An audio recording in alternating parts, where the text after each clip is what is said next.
Victorian Liberal Senator Sarah Henderson has long been an advocate for mental health, and she's been speaking with me for some time about growing concerns she has. Not enough has been done in particular to protect young people in and around this pandemic. She joins me from her home in Barwon Heads, just outside of Geelong.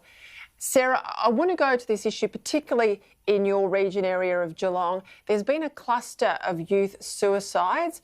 You and I both personally know families hit hard here, and you have raised it. You've sought exemptions in the past for funerals and things like that from the authorities in Victoria. I have to say, you have been knocked back.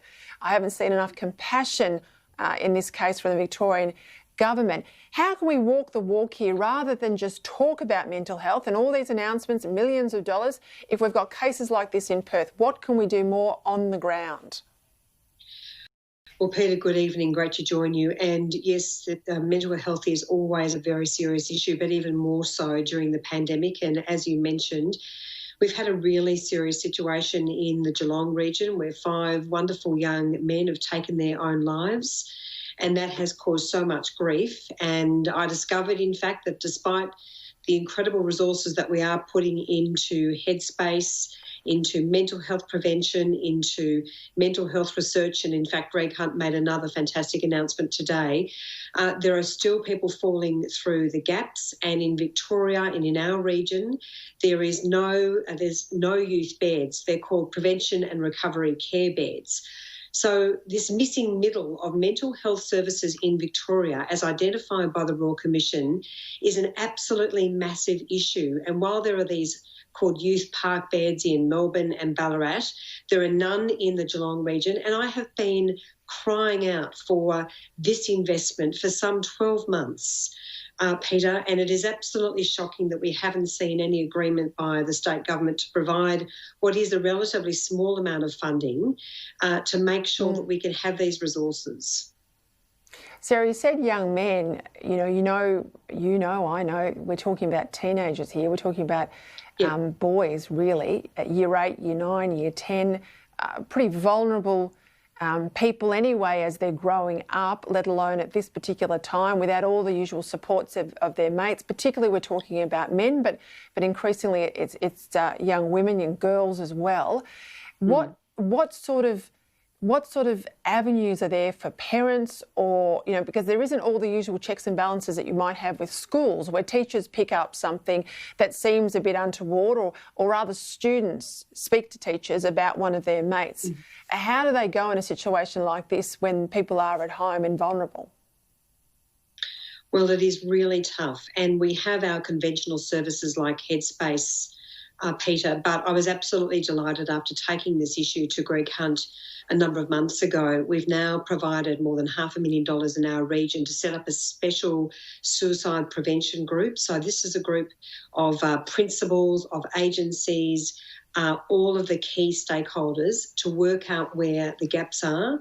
And I, in fact, went along to one of the schools affected just last week and met with a whole group of boys, and I spoke to them about the sorts of things that we could do to support them. And they were talking about things about how they wanted to get out and do environmental programs and spend time together and talk to each other. So there are more things that we can do, but it is a crisis. And as I say, I was absolutely delighted to see the announcement by the Health Minister today. We've actually spent more than $500 million on extra crisis mental health services since January. But we recognise that this is a growing problem, and it's one, I know I was talking to some of my parliamentary colleagues, it's one that we are all deeply concerned about.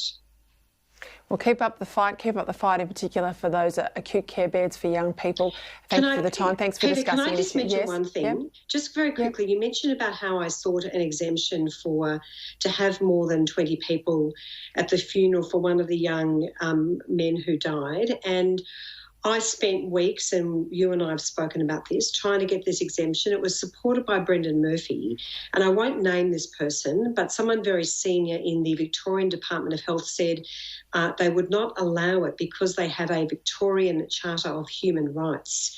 And I said, hang on a minute, what about the human rights of those grieving students and the impact that this would have on them if they could not gather together to mourn the loss of their friend.